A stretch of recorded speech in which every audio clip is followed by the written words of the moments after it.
So welcome to China Forum and Guancha.cn and the Beijing Winter Olympics. Did you attend the opening last night? Yes, a very spectacular opening. I must say, I haven't seen such light effects like I saw. Very spectacular. Yeah, it was quite a show. So Prime Minister Khan, you're not an ordinary world leader. You entered politics as an outsider. And it's especially relevant today during the Olympics because you were an athlete. So would you share with our viewers your personal journey from athlete to Prime Minister? Well, Dr. Eric, I played international sports for 2 decades, almost 21 years. And it's one of the longest playing careers of an international athlete. When I left my sport, normally athletes stay in the sport for the rest of their lives. Because if you reach a certain status in sport, in other words, if you become a world class or someone who's performed very well during his sporting career, then the rest of your life you have the easy way to commentate on it, be in the media, do whatever, coach. So all these avenues are open for you. But when I left my sport, I never wanted to go back to it because I always feel that the human potential God has given us, all of us, enormous potential. But that potential only you can achieve if you keep challenging yourself. The moment you stop challenging yourself, there's no such thing as a plateau in life. Either you're going up, and the moment the challenge goes, you go down. So this is how the Almighty has made us human beings. So I always wanted to leave the sport after I'd finished because it was an easy life and I didn't want to stay in that life. So I first built this cancer hospital after I left sport because there was no cancer hospital in Pakistan, and it was the biggest charitable institution in the country too. It still is, and I have built now a second cancer hospital from donations. And I'm in the process of building a third one. And I built 2 universities, and all of these are charitable. They are not commercial. They are basically for people who can't afford quality university education. Most people can't afford cancer treatment.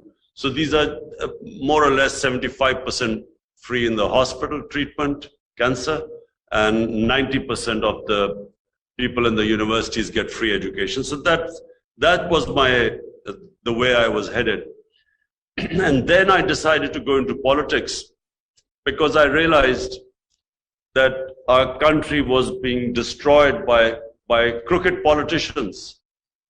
My belief is that countries are poor only because of corruption. And corruption is a symptom of not having rule of law.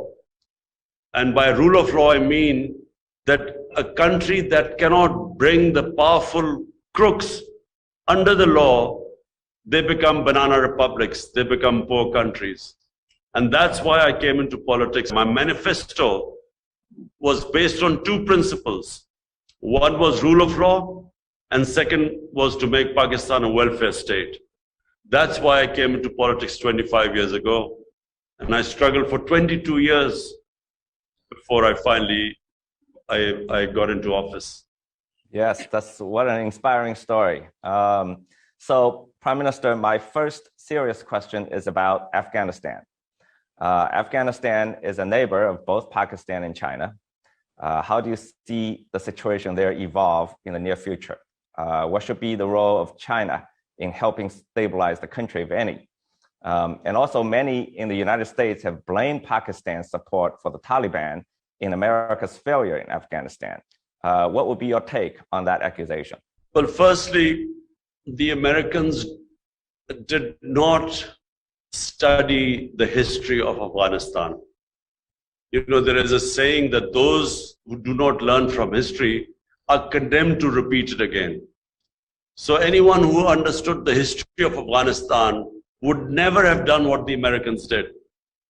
And I was the one who from day one kept saying that the Americans would militarily they will not succeed in Afghanistan.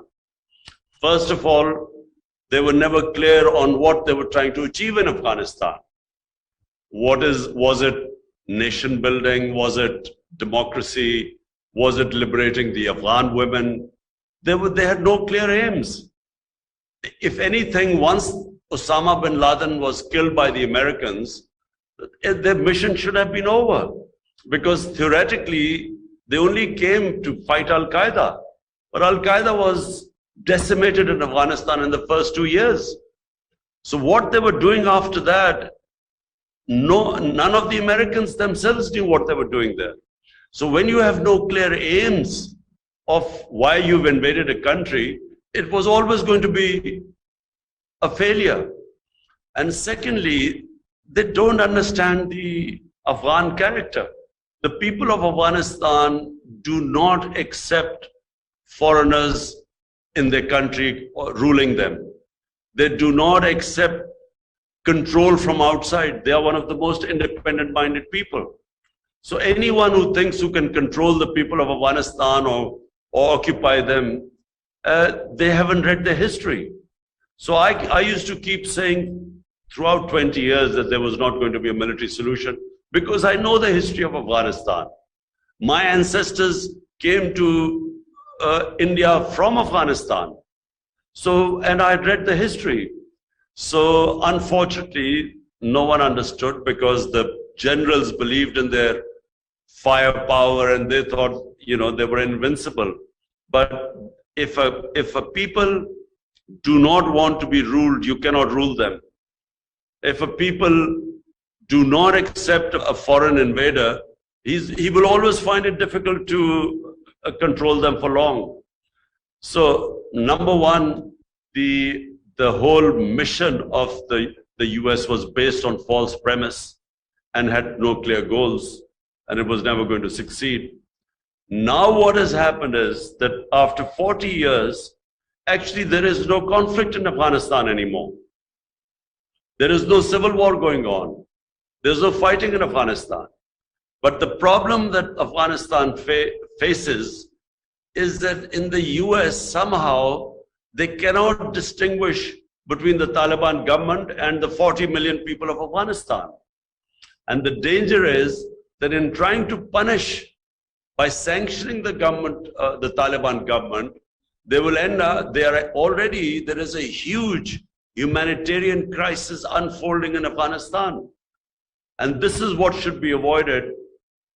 I have raised my voice on every forum. If Afghanistan descends into chaos because of the sanctions, because already, even when the Americans were there, half of the population was below the poverty line.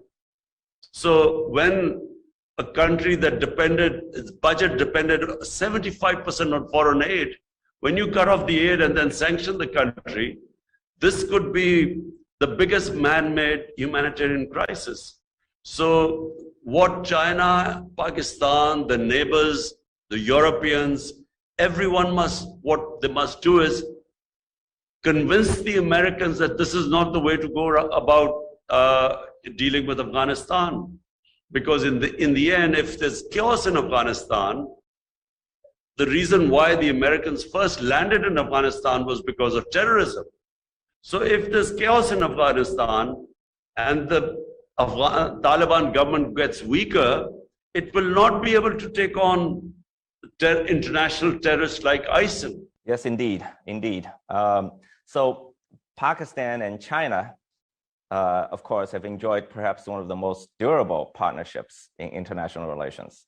And this relationship is deepening in a more turbulent world, especially in the two countries' cooperation with the Belt and Road Initiative.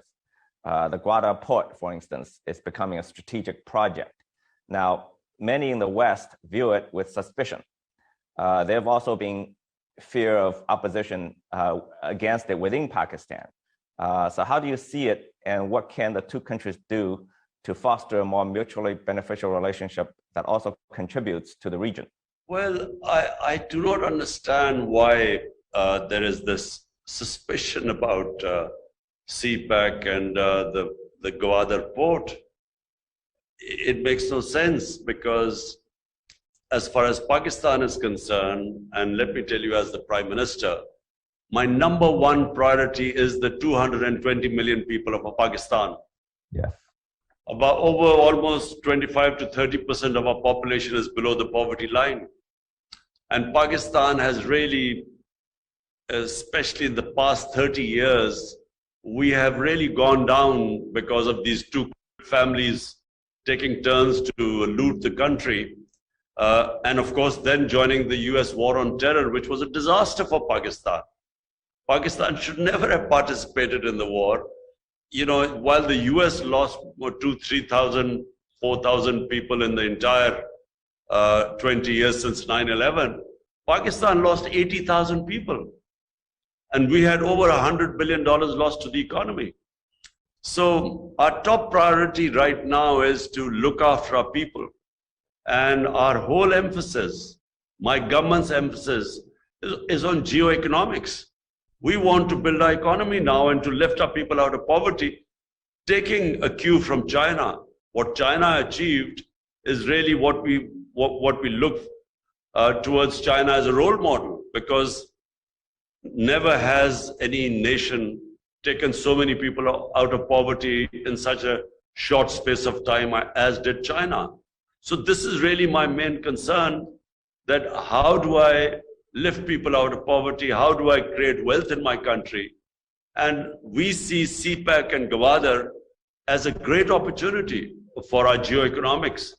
And I think this is not exclusively just between Pakistan and China. We invite any other country to come and join in and invest in CPEC projects. Yes, indeed, the economic opportunities are great going forward. So now I want to talk about India a little bit. So China and India have had a difficult period of tension in the past 2 years. It has somewhat stabilized in recent months. So how do you see this tension in the next few years from Pakistan's perspective? See, Dr. Eric, I know India better than probably most Pakistanis.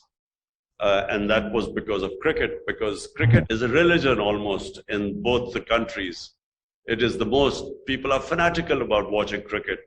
So being a cricketer, I used to play there a lot, and I got a lot of love and respect in India. And I probably know India and Indians better than most Pakistanis. When my government came into power, my first priority was to normalize our relationship with India. And we have only one issue with India, and that is the Kashmir, where India is denying the people of Kashmir the right of self-determination, which was guaranteed by United Nations Security Council resolutions. And unfortunately, India has been denying them that right. And it's a disputed territory between Pakistan and India, acknowledged by the UN. But unfortunately, and I say very unfortunately, because I think it already is, and in future it will hurt the people of India much more than, say, even Pakistan or China.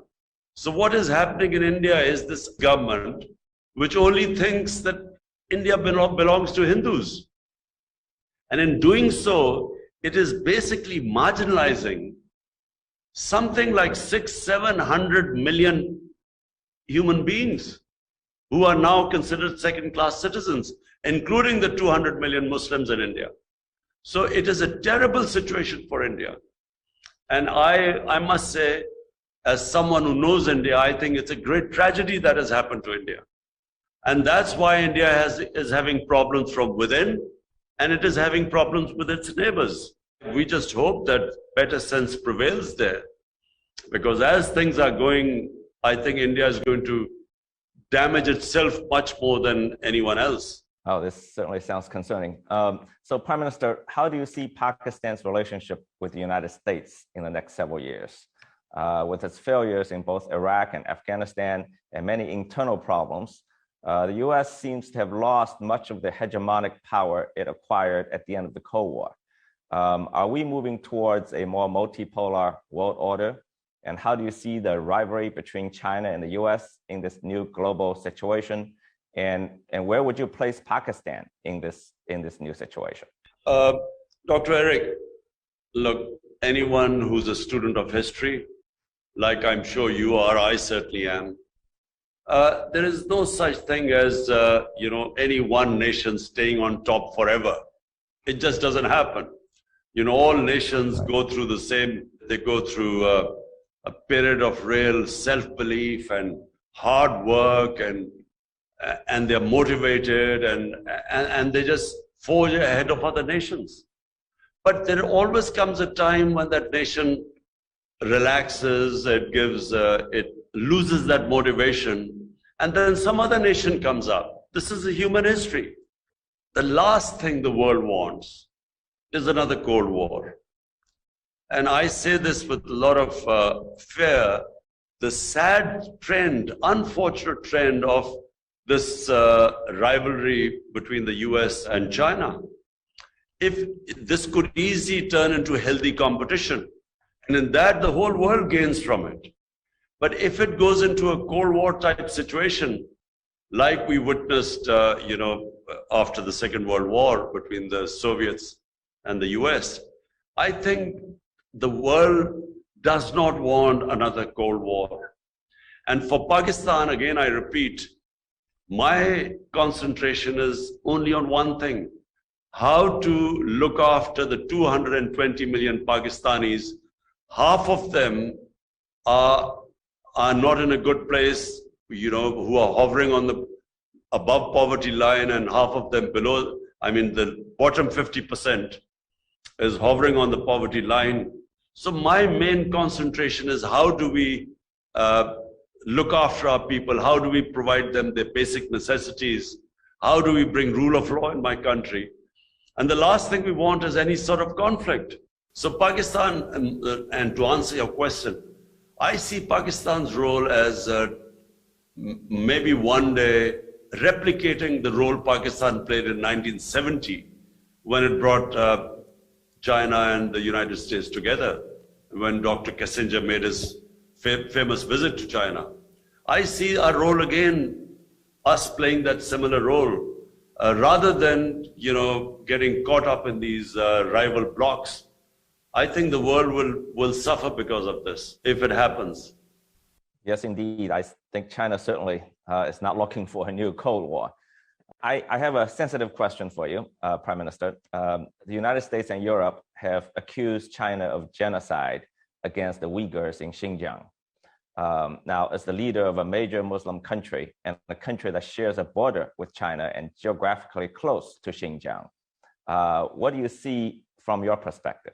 Dr. Eric, we especially asked our ambassador in China, Moin al-Haq, to go and have a look in Xinjiang and find out what is actually going on. And the report he gave to us was completely different to what is coming out on the Western media. According to him, there is more development taking place. The emphasis on development in Xinjiang is unprecedented. He did mention that there were terrorist attacks by ETIM, and therefore, because of that, there is a certain security issue. But, the sort of things we were told don't exist in Xinjiang and against the Uyghurs. Well, that's a lot of information. Well, thank you, Mr. Prime Minister. So my last question, we all know Pakistan has been a great and close friend of China's for many, many years. We call you Batie, as you know, and we all wish Pakistan well. So please tell us, what is your long-term vision for your country? Dr. Eric, let me say first of all that, United States has been also a good friend of Pakistan. But it hasn't been a sort of, like with China, an all-weather friend.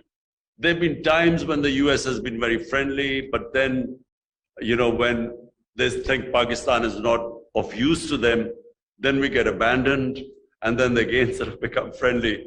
For instance, Pakistan became a frontline state against the Soviets in Afghanistan, so Pakistan became a friend of US, and sort of they even helped us and they were good to us.